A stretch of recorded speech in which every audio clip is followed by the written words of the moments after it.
मित्रांनो, MHCET 2026 ही exam जवळ आलेली आहे आणि तुम्हाला 2026चा अपडेटेड सिलेबस माहिती नसेल PCB CETचा, तर हा व्हिडिओ फक्त तुमच्यासाठी आहे. कारण आजच्या लेक्चरमध्ये आपण क्लास 11चे टॉपिक्स त्यासोबतच क्लास 12चे टॉपिक कोणते एक्झॅक्ट टॉपिक येणार आहेत, हे सगळ्या गोष्टी आजच्या लेक्चरमध्ये आपण पाहणार आहोत. तर मित्रांनो, मी धरती तुमची एज्युकेटर ग्लोबल ऑनलाईन या YouTube चॅनलवरती तुमच्या सगळ्यांचं स्वागत करते आणि आजच्या लेक्चरमध्ये आपण PCB CETचे जे पण सब्जेक्ट आहेत म्हणजे फिजिक्स, केमिस्ट्री, मॅथेमॅटिक्स, बायोलॉजी या सगळ्या सब्जेक्ट्सचे आपण डिटेलमध्ये टॉपिक्स पाहणार आहोत. कंप्लीट सिलेबस डिस्कस करणार आहोत. आता मित्रांनो, तुम्हाला आपली नवीन लाईव्ह बॅच सुरू करायची असेल, जॉइन करायची असेल, तर ती लाईव्ह बॅच सुरू होते 22 तारखेपासून. त्यामध्ये तुम्हाला full syllabus live video lectures मिळतील, रेकॉर्डेड लेक्चर्स मिळतील, full syllabus plus chapter wise test series असतील, 2000 प्लस एमसी क्वेश्चन बँक असेल for practice and for revision, full syllabus notes देखील असेल. ह्या सर्व गोष्टी मिळतात. यासोबतच काउन्सिलिंग कोर्स मिळणार आहे आणि मेंटरशिप देखील मिळणार आहे. आता यासोबतच तुम्हाला जर नर्सिंग सीईटीचा कोर्स, नीट, JEE यांना देखील या एक्झामला देखील अपियर व्हायचं असेल, तर त्याची देखील नवीन लाईव्ह बॅच सुरू होते 22 तारखेपासून. यामध्ये देखील सेम फॅसिलिटीज असणार आहेत. आता मित्रांनो, हे जर तुम्हाला 5ही कोर्सेस घ्यायचे असतील ॲट अ टाईम, तर त्याची कॉम्बो ऑफर असेल ती म्हणजे फक्त ₹10,000 आणि सिंगल कोर्स बाय करायचा असेल, तर त्याची प्राइस असेल फक्त ₹5,000 म्हणजे 5,000 मध्ये कुठलाही एक कोर्स. आता कोर्स जॉइन करण्यासाठी दिलेल्या नंबरवरती कॉन्टॅक्ट करा किंवा प्ले स्टोअरवरती जाऊन ग्लोबल ऑनलाईन ॲप डाउनलोड करा. ओपन करा. ओपन केल्यानंतर नाव आणि नंबर एंटर केल्यानंतर तुम्हाला असा इंटरफेस समोरील इंटरफेसच्या पहा डाउनवर्ड साईडला स्टोअर असा आयकॉन असेल. त्यावरती क्लिक करा. त्यावरती क्लिक केल्यानंतर तुम्हाला कोर्सेसचं पेज दिसेल. कोर्सेसच्या पेजच्या सर्च बॉक्समध्ये तुमच्या कोर्सचं नाव टाइप करा. खाली कोर्स येईल, तो कोर्स ओपन करा आणि एनरोल करा. त्यानंतर कोर्सेसच्या सगळ्या गोष्टी तुम्हाला ॲक्सेस होतील आणि WhatsApp ग्रुपवर देखील ॲड केलं जाईल, जिथे तुम्ही माझ्याशी पर्सनली कॉन्टॅक्ट देखील करू शकता. आता पाहूयात प्रत्येक सब्जेक्टचा डिटेल सिलेबस. आपली जी एक्झाम आहे, आपण कशाबद्दल बघतोय? PCM CET आणि PCB CET. याच्यामध्ये PC हा कॉमन असतो, म्हणजेच फिजिक्स आणि केमिस्ट्री हा कॉमन असतो. बरोबर आहे. आता फिजिक्स आणि केमिस्ट्री कॉमन आहे. डिफरंट कोणता आहे?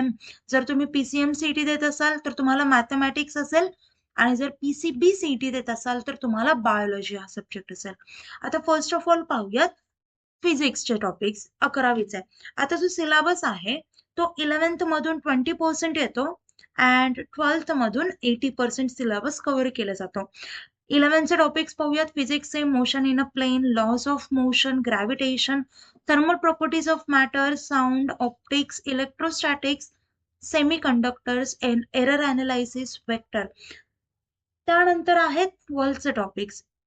Rotational dynamics, mechanical properties of fluid. या स्लाइडचा स्क्रीनशॉट काढून घ्या, म्हणजे तुमच्याकडे प्रूफ राहील. नंतर परत व्हिडिओ बघायची पण गरज नाही, कुठे दुसरीकडे सर्च करायची गरज नाही. लगेच स्क्रीनशॉट काढून घेतला तर तुमच्याकडे सेव्ह असेल. नेक्स्ट टॉपिक आहे kinetic theory of gases and radiation, thermodynamics, oscillation, super position of waves. असे वेगवेगळे टॉपिक्स कव्हर केलेले आहेत 12th मधून. आता मित्रांनो, हे एवढे टॉपिक आहेत फक्त फिजिक्सचे. एवढेच असतील केमिस्ट्रीचे, बायो, मॅथ याचे पण एवढेच टॉपिक्स आहेत.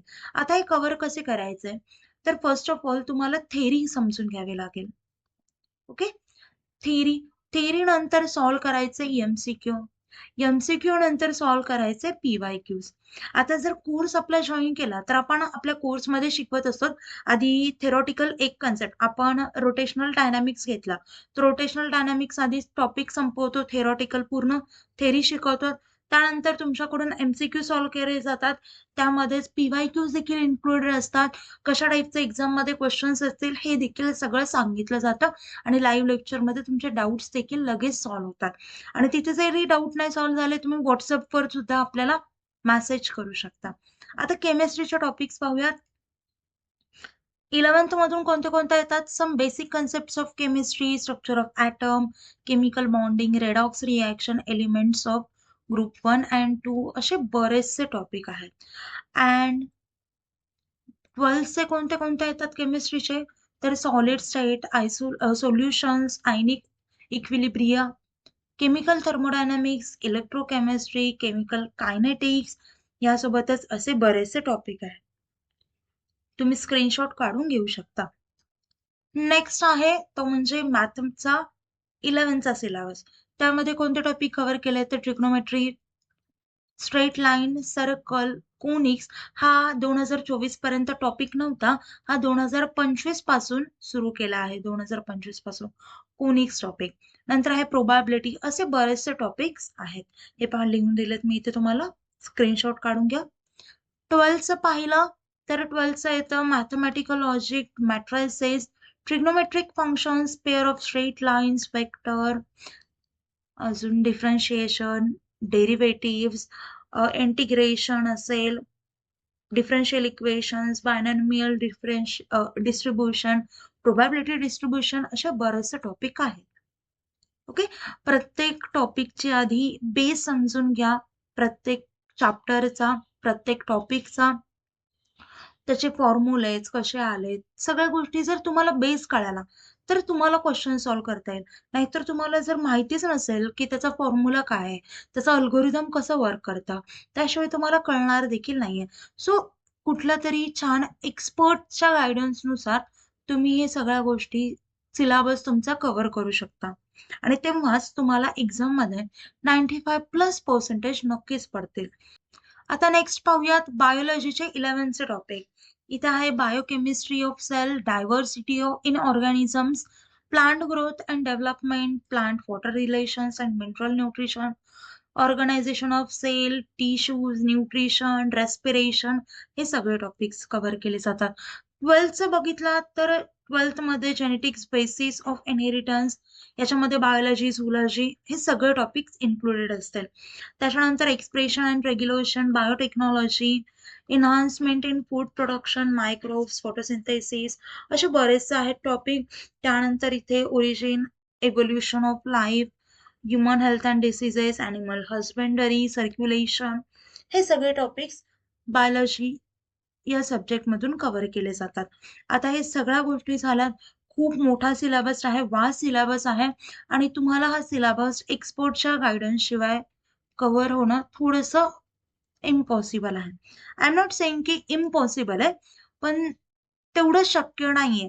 कारण आता दिवस पण खूप कमी राहिलेले आहेत. 11वी आणि 12वी या दोन्हीही क्लासचा तुम्हाला सिलेबस कव्हर करायचा आहे. तर तुम्ही जर आपला कोर्स जॉईन केला तर त्यामध्ये एक्झामच्या आधी म्हणजे फर्स्ट अटेम्प्ट आणि सेकंड अटेम्प्ट दोन्ही पर्यंत तुम्हाला ऍक्सेस घेता येईल आपल्या कोर्सचं. त्यासोबतच कॉलेजमध्ये ऍडमिशन घेण्यासाठी सुद्धा आमचा सपोर्ट नेहमीच असेल. काउन्सिलिंग कोर्ससाठी आपण वेगवेगळे 10 आणि 20,000 पे करतो. तसं करायची गरज नाही, कारण आपल्या कोर्समध्ये ते देखील मिळतं. तर लवकरात लवकर कोर्स जॉईन करा. मी नंबर इथे दिलाय. कुठल्याही प्रकारचे डाऊट असेल तर नंबरवरती कॉन्टॅक्ट करा किंवा कमेंट करून सुद्धा सांगू शकता. आता आपलं लेक्चर इथेच थांबूयात. Thank you. Nice day. Bye.